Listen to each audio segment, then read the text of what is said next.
बच्चों बहुत स्वागत है आप लोगों का केमिस्ट्री क्लास में। मैं हूं आपका केमिस्ट्री टीचर सुनील यादव।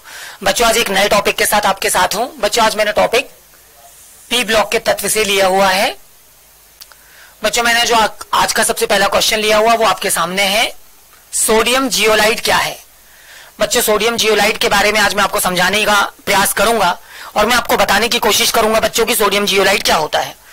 बच्चों मैं सबसे पहले आपको बता दूं कि सोडियम जियोलाइट की उपयोगिता क्या है ना। इसको हम क्यों हमने टॉपिक के रूप में चुना और हम क्यों इसके बारे में पढ़ना चाहते हैं। बच्चों मैं आपको बता दूं कि हमारी प्रकृति में, हमारे एनवायरमेंट में जो जल है वो दो प्रकार के होते हैं। एक होता है बच्चों कठोर जल और एक होता है मृदु जल। बच्चों हमको कैसे पता चलता है कि कोई जल जो है वो कठोर है या कोई जल जो है वो मृदु है। बच्चों हम एक बहुत ही अच्छी क्वालिटी का साबुन लेते हैं और साबुन को उस जल के साथ खर्च करते हैं, मतलब इस्तेमाल करते हैं, उसका प्रयोग करते हैं। हाथ धोएं या कुछ कपड़े धोएं और हम ये देखें कि पानी उस साबुन के साथ खर्च किए जाने पर किस प्रकार का झाग बना रहा है। अगर वो झाग अच्छा और अधिक मात्रा में बना रहा है, इसका मतलब जो जल हमने उसके साथ प्रयुक्त किया है वो मृदु है। लेकिन अगर मान लीजिए बच्चों कि जल साबुन के साथ खर्च किए जाने पर झाग कम मात्रा में बना रहा है, ना के बराबर, या झाग जो बन रहा है वो फट कर बाहर जा रहा है, निकल रहा है, गंदे मैल के रूप में निकल रहा है, तो इसका मतलब है उसके साथ जो जल इस्तेमाल किया जा रहा है वो जल कठोर जल होता है। तो बच्चों इस तरह से मैंने आपको बताया कि हमारी प्रकृति में जल दो तरह से भंडारित है, मृदु जल और कठोर जल के रूप में। ठीक है बच्चों, अब प्रश्न उठता है कि जल में ये कठोरता क्यों उत्पन्न होती है। तो बच्चों बहुत अच्छी तरह से समझिए, हमारी जो प्रकृति है, हमारी जो पृथ्वी है, हमारा जो एनवायरमेंट है बच्चों, इसमें बहुत सारे अयस्क पाए जाते हैं, कैल्शियम के, मैग्नीशियम के और अन्य कई धातुओं के भी।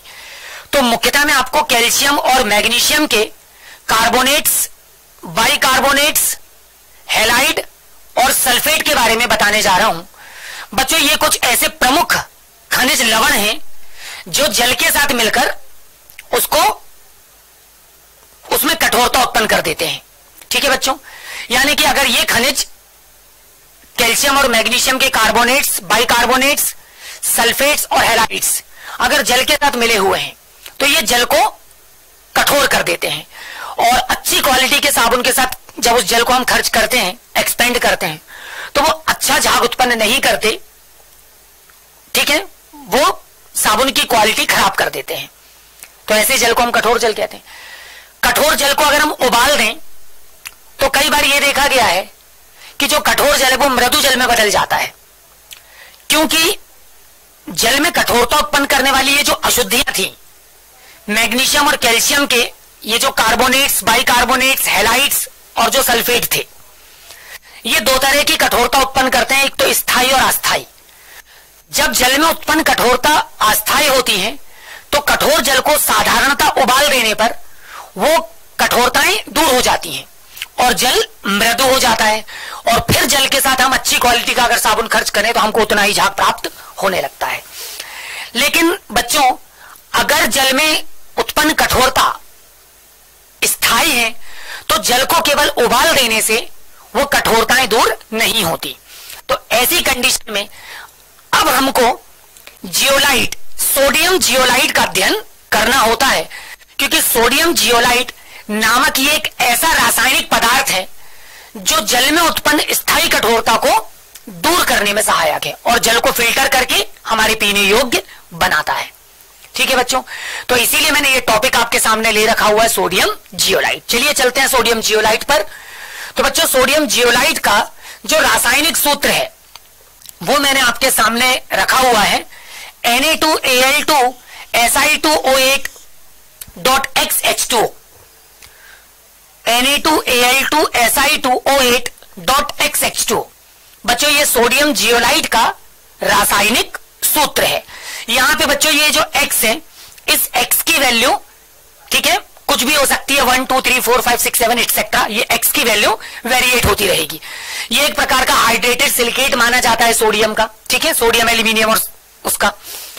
बच्चों सोडियम जियोलाइट के बारे में जानिए कि ये एक प्रकार का जटिल सिलिकेट है। ये एक प्रकार का जटिल सिलिकेट है। सोडियम तथा एल्यूमिनियम के सिलिकेट का एक मिश्रण है सोडियम जियोलाइट। यानी जो सोडियम जियोलाइट है ये सोडियम और एल्यूमिनियम के सिलिकेट का क्या है, मिश्रण है। बच्चों इसको संक्षिप्त में हम Na2Z के रूप में परिभाषित करते हैं। बच्चों यहां पर जो Z है ना, तो देखा आपने सोडियम जियोलाइट का मैंने आपको जो फार्मूला बताया था उसमें सोडियम के अतिरिक्त जो पीछे का रिमेनिंग पार्ट था, ठीक है, आप देख सकते हैं इतने पार्ट को, ये वाला जो हिस्सा आप देख पा रहे हो, इतने पार्ट को हमने क्या बोल दिया, Z, और Na2 के साथ उसको जोड़ दिया। और ऐसा करने से संक्षिप्त में हमने यहां पर क्या फार्मूला बना लिया बच्चों, Na2Z। तो इस तरह से हम सोडियम जियोलाइट को संक्षिप्त में रिप्रेजेंट करेंगे। बच्चों सोडियम जियोलाइट के बारे में जानिए कि सोडियम जियोलाइट की जो संरचना है वो मधुमक्खी के छत्ते के समान होती है। मतलब जैसे मधुमक्खी का छत्ता होता है ना, इसी तरह का बिल्कुल सोडियम जियोलाइट का स्ट्रक्चर दिखाई देता है या सोडियम जियोलाइट की संरचना होती है। बच्चों सोडियम जियोलाइट के मैंने कुछ उपयोग आपके सामने रखे हुए हैं, जिनमें सबसे पहला उपयोग मैंने आपको बताया, और टॉपिक को स्टार्ट करने से पूर्व ही मैंने आपको इसकी एक संपूर्ण डेफिनेशन आपके सामने रखी थी। और मैंने आपको बताया था बच्चों कि जो सोडियम जियोलाइट है ये कठोर जल को मृदु जल में बदलने का काम करता है। यानी जल में जो कठोरता है, ठीक है ना, तो जल में कठोरता को दूर करके ये जल को क्या करता है बच्चों, मृदु करता है। पेट्रो रसायन के उत्पादन में भी ये सहायक है। इसके अलावा बच्चों ये एक अच्छा अधिशोषक माना जाता है। ठीक, जल में जो भी कैल्शियम और मैग्नीशियम की स्थायी अशुद्धियां होती है तो ये उनको अवशोषित करके जल को, कठोर जल को मृदु जल में बदलता, तो हम बोल सकते हैं कि एक प्रकार का अच्छा अधिशोषक है। तो बच्चों इस तरह से मैंने आपको सोडियम जियोलाइट से रूबरू किया। बच्चों मैंने जो अगला प्रश्न आपके सामने ले रखा हुआ वो है ग्रेफाइट की, जो ग्रेफाइट है विद्युत का अच्छा सुचालक है, क्यों? बच्चों प्रश्न मैंने लिया कि जो ग्रेफाइट है वो विद्युत का अच्छा सुचालक है, क्यों? तो मैं आपको बता दूं बच्चों,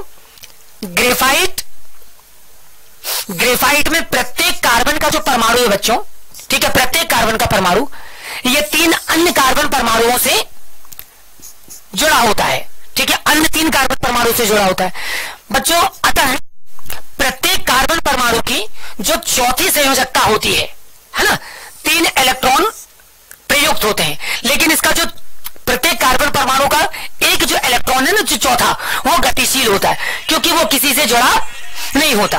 और ग्रेफाइट विद्युत का क्या होता है बच्चों, सुचालक होता है।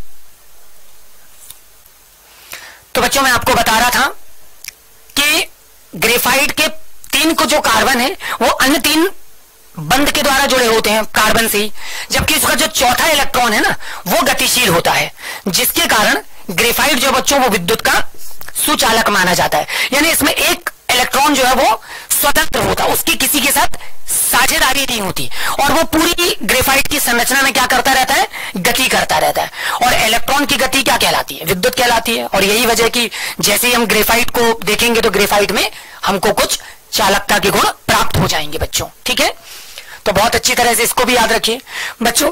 इसके अलावा मैंने एक तीसरा प्रश्न आपके सामने ले रखा हुआ है, और वो प्रश्न बच्चों फ्लोरीन से आप क्या समझते हैं। ठीक है, तो जो फ्लोरीन है इससे आप क्या समझते हैं, तो बच्चों फ्लोरीन के बारे में समझिए, यह कार्बन का एक अपर रूप है। अगर हम कार्बन के अपर रूप की बात करें बच्चों, तो कार्बन के मुख्यतः बहुत सारी बुक में कक्षा 10वीं में आपने 2 अपर रूप पढ़े थे, हीरा और ग्रेफाइट। बच्चों कार्बन का एक तीसरा अपर रूप जो आप कक्षा 11वीं में पढ़ रहे हो, और वो है फ्लोरीन। ठीक है बच्चों फ्लोरीन के बारे में जानिए। तारामंडल के मध्य उपस्थित धूल तथा पृथ्वी पर भूगर्भीय निर्माण में पाए जाने वाले कार्बन का यह एक अपर रूप है, ठीक है, जिसका नाम है फ्लोरीन। बच्चों इसकी जो संरचना है ये वृत्ताकार बड़े पिंजरे जैसा एक अणु है। जैसे आप देखते हो ना मिट्टू को रखने का पिंजरा होता है, तो केज लाइक स्ट्रक्चर, तो इसी तरह का जो एक वृत्ताकार बड़े पिंजरे के आकार का जो स्ट्रक्चर आपको देखने को मिलता है वो फुटबॉल के जैसा, ठीक है, बिल्कुल फुटबॉल के जैसा ही ये प्रतीत होता है, हम उसको बोलते हैं फ्लोरीन। बच्चों कार्बन परमाणु की संख्या के आधार पर जो फ्लोरीन है, एक होता C60, C70, C84 इत्यादि। ये कई अलग अलग कार्बन की संख्या लेकर निर्मित होता है। बच्चों, फ्लोरीन जो है वो अनेकों रूप में हमारे सामने मिलता है, जिनमें C16 बंक मिस्टर फ्लोरीन के नाम से जाना जाता है, और इसकी जो संरचना ये फुटबॉल के सदृश होती है, फुटबॉल के जैसी होती है। सबसे महत्वपूर्ण जो स्ट्रक्चर है वो बंक मिस्टर फ्लोरीन का है। तो बच्चों, इस तरह से मैं अब आपको फुला रहा हूं। बच्चों, आप समझिए कि एक स्नेहक के रूप में इसका इस्तेमाल किया जाता है। C16 क्षार धातु यौगिक अतिचालक के रूप में, ठीक है, इसका उपयोग होता है। बच्चों, रेडियो सक्रिय है ना, C16 जो वो कैंसर के और एड्स के उपचार में एज अ थेरेपी एजेंट के रूप में भी इसका इस्तेमाल किया जाता है। तो बच्चों, ये एक बहुत ही महत्वपूर्ण टॉपिक में से एक है, ठीक है। और इस तरह से आज जो मैंने आपको महत्वपूर्ण प्रश्नों से अवगत कराया, ये कक्षा 11वीं में आने वाले बच्चों बहुत ही महत्वपूर्ण प्रश्न है, जो कि बोर्ड परीक्षा में लगातार पूछे जाते हैं और पूछे जाते रहे हैं। तो बच्चों, इन प्रश्नों का आप लोग भी बहुत अच्छी तरह से अध्ययन करिए। आज के वीडियो में इतना ही। इसी तरह के कुछ और भी इंटरेस्टिंग वीडियो के साथ आपसे पुनः मुलाकात होगी। तब तक अपना ख्याल रखिए।